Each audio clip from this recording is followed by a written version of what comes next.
भारत के सबसे कम उम्र के बलिदानी हैं। सबसे कम उम्र में जिन्होंने फांसी का फंदा चूमा, अंग्रेजों पर हमला करके अपने देश के लिए अपनी जान कुर्बान की, देशवासियों में एक बिगुल फूंका, एक प्राण फूंके, एक अलग पैदा की, ज्वाला पैदा की, लोगों में अंग्रेजों के खिलाफ गुस्सा भरा। उससे पहले उनकी जान गई, फांसी के फंदे पर चूमे। जी हां, बात कर रहे हैं देश के सबसे कम उम्र के शहीद, फांसी का फंदा चूमने वाले शहीद खुदीराम बोस की। मात्र 18 वर्ष कुछ महीने और कुछ दिन की आयु में ही उन्होंने फांसी के फंदा चूम लिया था। उन्होंने अंग्रेजों ने एक बम फेंकने के आरोप में पकड़कर फांसी के फंदे पर चढ़ा दिया था। दरअसल खुदीराम बोस की जो पूरी जीवन गाथा है, पूरा उनका जीवन परिचय है, पूरा घटनाक्रम है, कैसे पैदा हुए, कैसे फांसी के फंदे तक पहुंचे, कैसे उन्होंने वारदात को, जो घटना है, अंग्रेजों पर हमला करने का अंजाम दिया, कैसे परेशानी सही, कष्ट सहे। उससे पहले एक बहुत लंबी दास्तान है। इस एपिसोड में पूरा तफसील से बात करेंगे, आप बने रहिए हमारे साथ। दरअसल खुदीराम बोस जो है पश्चिम बंगाल के रहने वाले थे और उस वक्त एक दौर था जब अंग्रेज मनमानी कर रहे थे, हिंदुस्तानियों के खिलाफ जुल्म कर रहे थे। उसी वक्त लॉर्ड कर्जन जो था बंगाल का नवाब का गवर्नर, 1905 में उसने 19 जुलाई 1905 को बंगाल का विभाजन कर दिया। पूरे भारत में अंग्रेजों के खिलाफ इस घटना से, बंगाल विभाजन से आक्रोश बढ़ा और जगह जगह विरोध प्रदर्शन, मार्च, रैली होने लगी। अंग्रेजी जो आइटम है, वस्तुएं हैं, उनका विरोध होने लगा, उनका बहिष्कार होने लगा। अंग्रेजों के खिलाफ अपने हिंदुस्तानी अखबारों में लेखों का अंबार लगने लगा।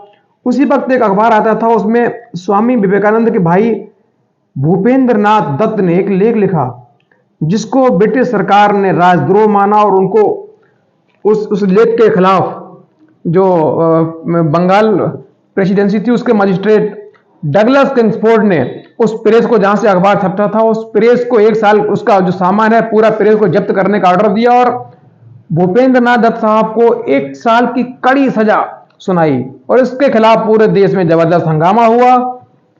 प्रेस की स्वतंत्रता पर यह हमला माना गया। लोगों ने पूरे देश में इधर उधर प्रदर्शन शुरू कर दिया। अंग्रेजों के खिलाफ एक गुस्सा बह निकली थी और इस घटना ने अंग्रेजों के खिलाफ गुस्से में हिंदुस्तानी भाइयों, हिंदुस्तानी जो अपने हिंदुस्तानी थे, उनके गुस्से में अंग्रेजों के खिलाफ आग में घी की तरह काम किया। यही नहीं, किंग्सफोर्ड ने वंदे मातरम का नारा लगाने वाले 15 वर्षीय छात्र को 15 बेंत मारने की कड़ी सजा भी सुनाई थी।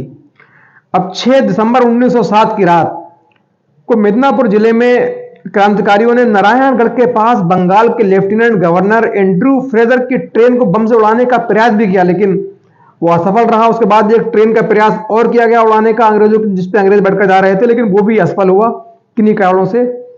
और 8 अप्रैल 1908 को जो 17 साल के खुदीराम बोस और प्रफुल्ल चंद चाकी, इनको डगलस किंग्सफोर्ड, जिसने प्रेस को जब्त कराया था, भूपेंद्र नाथ दत्त को 1 साल की सजा सुनाई थी, उसकी हत्या का जिम्मा सौंपा गया।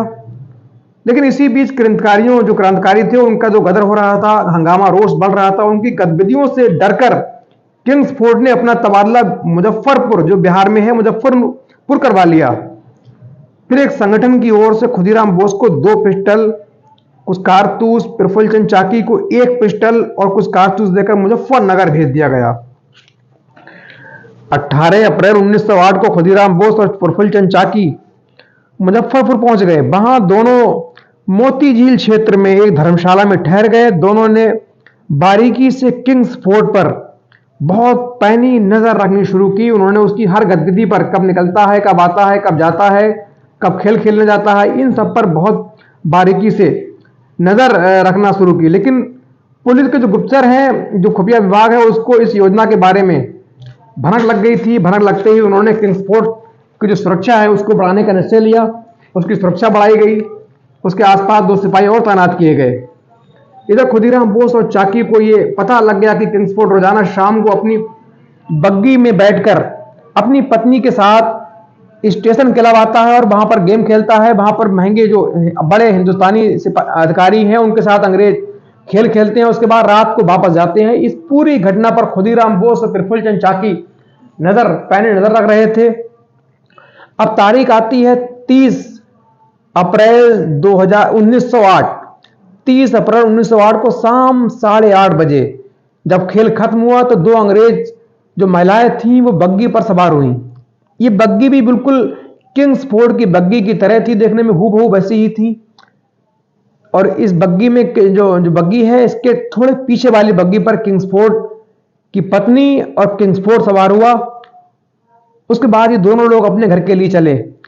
नूरुल हुदा एक बहुत अच्छे साहित्यकार हैं, लेखक हैं। उन्होंने अपनी किताब में लिखा, वो लिखते हैं, वो एक अंधेरी रात थी जब जो बग्गी है किंग्सफोर्ड के घर के आते के पूर्वी गेट पर पहुंची तो सड़क के दक्षिणी छोर पर छिपे हुए दो लोग उसकी तरफ दौड़े। उन्होंने बग्गी के अंदर बम फेंका। बम बिल्कुल नजदीक से निशाना लगाकर फेंका गया था। बग्गी के परछक्के उड़ गए और उसमें सवार दोनों महिलाओं को गंभीर चोटें आईं। बग्गी चलाने वाला जो संगत दो साथ था, जो कि बग्गी के पीछे खड़ा हुआ था, वो घायल होकर नीचे गिर गया और सभी घायलों को किंग्सफोर्ड के घर लाया गया। उनका इलाज चल रहा, लेकिन अगले 24 घंटों में दोनों महिलाओं की मृत्यु हो गई। उधर खुदीराम बोस और जो प्रफुल्ल चाकी हैं अंधेरे का फायदा उठाकर भाग गए, लेकिन खुदीराम के जो जूते हैं वो वहीं रह गए। उसके बाद दो सिपाही जो आसपास टहल रहे थे उन्होंने पीछा किया, लेकिन अंधेरे के चलते पकड़ नहीं पाए, तो ये दोनों भागने में कामयाब हो गए। उसके बाद ये लगातार रेलवे ट्रैक के किनारे सहारा पकड़कर लगभग 24 मील तक रात को तेजी से भागे दौड़े। इन्होंने 24 मील का सफर तय किया और उस दिन चूंकि मुजफ्फरपुर में पूरी तरह से सनसनी फैल गई थी, सबको खबर हो गई थी कि अंग्रेज अधिकारी पर हत्या किया गया है, वहां दो महिलाएं खत्म हो गई हैं, पूरे शहर में यह खबर चल रुकी थी। अब ये लोग रेल पटरी के सहारे भागते हुए समस्तीपुर के पास एक बैनी रेलवे स्टेशन है, बैनी पहुंच गए। बैनी के बाहर, ये स्टेशन के बाहर दोनों क्रांतिकारी गले, पहले मिले, फिर सोचा, अब तय किया गया कि हम दोनों लोग विपरीत दिशाओं में जाएंगे, उसके बाद यदि जिंदा रहे तो बंगाल में मिलेंगे, और उससे पहले हम बचने का पूरा प्रयास करेंगे, चुपचाप खामोशी से अपने अपना रास्ता तय करेंगे। लेकिन जब ये स्टेशन पर बैठे थे, थोड़ा विश्राम करने के मूड से थे, क्योंकि लगातार रात भर ये पैदल चले थे, भागे थे, दौड़े थे, थक गए थे, थोड़े पैर भी सूजे थे, नंगे पैर थे, कपड़े गंदे हो गए थे, तो ये वहां बैठकर विश्राम कर रहे थे। तो कुछ लोग आपस में बैठे बातें कर रहे थे कि रात बग्गी पर एक जबरदस्त अटैक हुआ जिसमें दो अंग्रेज महिलाएं माँ बेटी मारी गई और उनकी मृत्यु हो गई और हत्या करने वाले दोनों भाग गए। जब ये खुदीराम बोस ने सुना तो उन्होंने सोचा, ये क्या हुआ, ये कैसे हो सकता है, मैंने तो किंग्सफोर्ड की बग्गी पर बम फेंका, ये महिलाएं मरी।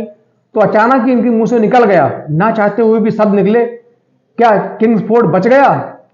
और ये सब मुंह से निकाला तो वही पास में एक जो पुलिस है, अंग्रेज पुलिस का एक अफसर बैठा हुआ था, कुछ खुफिया विभाग के पुलिस भी टहल रहे थे, उन्होंने सुना। जब उन्होंने ये सुना, चूंकि उनको खबर पहले हो गई थी कि किंग्सफोर्ड की घर के सामने बग्गी पर हमला हुआ है, हमलावर भाग गए हैं, तो उन्होंने इनके कपड़े देखे, पैरों पे हल्के छुल्के चोट के निशान देखे, हल्के पैर गंदे देखे, मैले कपड़े देखे, तो उनको शक हुआ।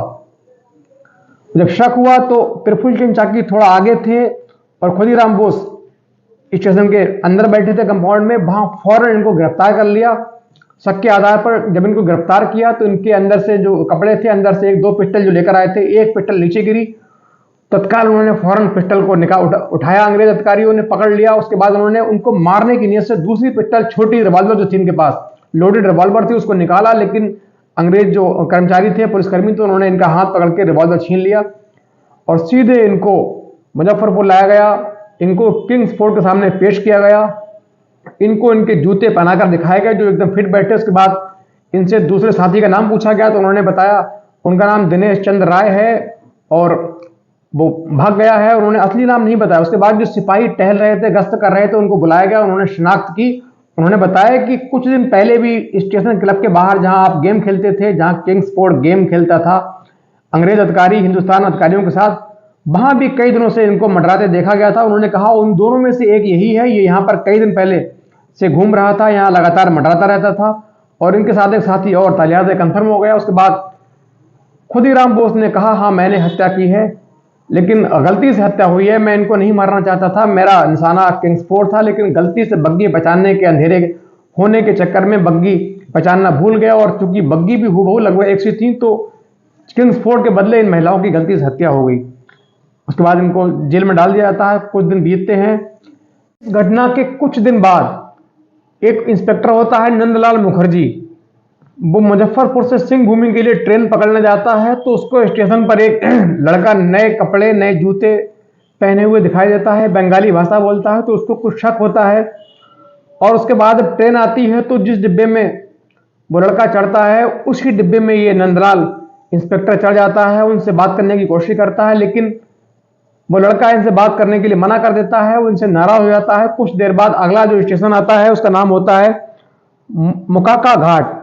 मुकाबा घाट पर जब ट्रेन रुकती है तो वो लड़का डिब्बा चेंज करता है। उसके बाद ये पुलिसकर्मी है नीचे जाकर के फौरन स्टेशन से अपने पुलिस स्टेशन को तार करता है कि एक लड़का इस तरीके से है, इस हालत में है, शक के आधार पर मुझे वो उन महिलाओं का कातिल लग रहा है। दूसरा साथ खुदीराम बोस का दूसरा साथी लग रहा है। फौरन उसको तार आता है कि फौरन इसको शक के आधार पर गिरफ्तार कर लीजिए।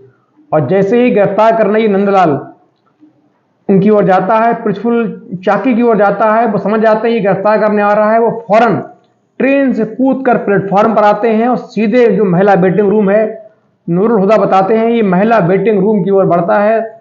तभी सामने से जीआरपी का एक जवान उनको पकड़ने की कोशिश करता है। तभी फौरन अपनी पिस्टल निकालते हैं, सीधे उस जवान पर फायर करते हैं, लेकिन उनका निशाना गलती से चूक जाता है, वो जवान बच जाता है। उसके बाद ये चारों ओर भीड़ लग जाती है। ये दरोगा जो नंदलाल मुखर्जी होता है ये अपने रिवॉल्वर से उनको वार्निंग देता है कि मैं गोली मार दूंगा, रुक जाओ। उससे पहले ये गोली चलाए उससे पहले प्रफुल्ल चंद चाकी ने अपनी पिस्टल निकाली और वो अंजाम समझ चुके थे कि पकड़ने के बाद अंग्रेज अधिकारी क्या हासिल करेंगे, अंग्रेज क्या हासिल करेंगे, क्या हाल करेंगे, सीधे मौत के मुंह में तो जाना है, फांसी पर चढ़ाएंगे। जगन उनके साथ क्रूर जो अमानवीय व्यवहार करेंगे, क्रूरता करेंगे, लिहाजा उन्होंने अपनी पिस्टल निकाली और सीधे 2 फायर, एक गर्दन पर एक कॉलर पर किया और वो तुरंत वहीं शहीद हो गए, गिर गए, उनकी मृत्यु हो गई। उसके बाद उनका शव उठा करके उनका पिस्टल लेकर के सीधे उनको खुदीराम बोस के पास लाया जाता है शिनाख्त करने के लिए। खुदीराम बोस शिनाख्त कर लेते हैं। उनसे कहा जाता है ये पिस्टल क्या तुम्हारी है? तो उन्होंने कहा नहीं मेरी पिस्टल नहीं है, मुझे पिस्टल के बारे में कुछ पता भी नहीं है। उसके बाद इनको खुदीराम जो बोस है, उसके बाद लगभग 5 महीने के बाद ये जो पुलिस अधिकारी नंदलाल होता है ये बंगाल जाता है। बंगाल में 2 क्रांतिकारी इसको प्रफुल्ल चंद चाकी को पकड़ने के विरोध में इसकी रिवॉल्वर से गोली मारकर निर्मम तरीके से हत्या कर देते हैं, इसको मार दिया जाता है। इधर खुदीराम बोस उनका लगातार कोर्ट ट्रायल चल रहा था, कोर्ट में पेशी हो रही थी। जब भी वो कोर्ट से बाहर निकलते या कोर्ट में पेशी के लिए जेल से निकल कर आते तो लोग उन पर फूल बरसाते और वंदे मातरम भारत माता की जय का नारा लगाते। खुदीराम बोस जिंदाबाद के नारे लगाते, देशभक्ति के नारे लगाते थे। उसके बाद 13 जून 1908 को कोर्ट द्वारा जो है उनको जो अपर सत्र न्यायाधीश है उसकी अदालत में जहां मुकदमा चल रहा था वहां से उनको 13 जून 2008 को फांसी की सजा सुनाई गई और 11 अगस्त 1908 सुबह 6 बजे खुदीराम बोस को जो है अंग्रेजों द्वारा फांसी दे दी गई। इस प्रकार भारत का पहला, इतिहास में सबसे पहला इतने कम उम्र का किशोर जिस भारत के लिए शहीद हुआ, भारत की धरती के लिए उसी मिट्टी में चला गया जिस मिट्टी में उसने जन्म लिया, फांसी के फंदे को चूमा। उस वक्त उनके हाथ में रामायण की, गीता की प्रतियां भी थीं। खुदीराम बोस को फांसी दे दी गई। उसके बाद फांसी के बाद उनका जो जिक्र है वो पूरे देश में चला, पूरे देश में उनके फोटो बांटे गए, पूरे देश में एक लहर चली, जज्बा हुआ, ज्वाला पैदा हुई, अलग जगी, लोग क्रांतिकारी बनने के लिए आतुर हो गए। खासतौर से नौजवान पढ़ने वाले बच्चे देश के प्रति समर्पण होने का प्रण लेने लगे। देश के प्रति उनका जो झुकाव था, जो देशभक्ति थी वो बढ़ने लगी। जगह जगह पूरे देश में खुदीराम बोस के फोटो बांटे गए और यहाँ तक कि जो अपने उसके घटना के जो उसके बाद जो अपने मुंशी प्रेमचंद, भारतीय इतिहासकार, महान उपन्यास सम्राट, कहानी के जादूगर, हृदय स्पर्शी कहानी लिखने वाले उपन्यास सम्राट मुंशी प्रेमचंद ने अपनी जो गैलरी थी वहां तक उनका एक फोटो लगाया था और उनको हमेशा तो प्रणाम किया करते थे, उनको सम्मान करते थे। इस प्रकार ये सितारा हमारा खुदीराम बोस देशभक्त 18 साल कुछ महीने कुछ दिन की छोटी आयु में देश के लिए हंसते हंसते फांसी के फंदे पर झूल गया। और यदि रात का वक्त ना होता, अंधेरी रात ना होती तो निशाना इतना सटीक से लिया गया था कि बचने की चांस नहीं थे। किंग्सफोर्ड 100% मारा गया था, लेकिन उसकी बग्गी पीछे थी, अंधेरा था, अंधेरा का जो नुकसान हुआ वो उसकी खातिर किंग्सफोर्ड बच गया। लेकिन महिलाएं जो थी उस बग्गी में, अंग्रेज महिलाएं थी, वो दोनों हमले का शिकार हो गई।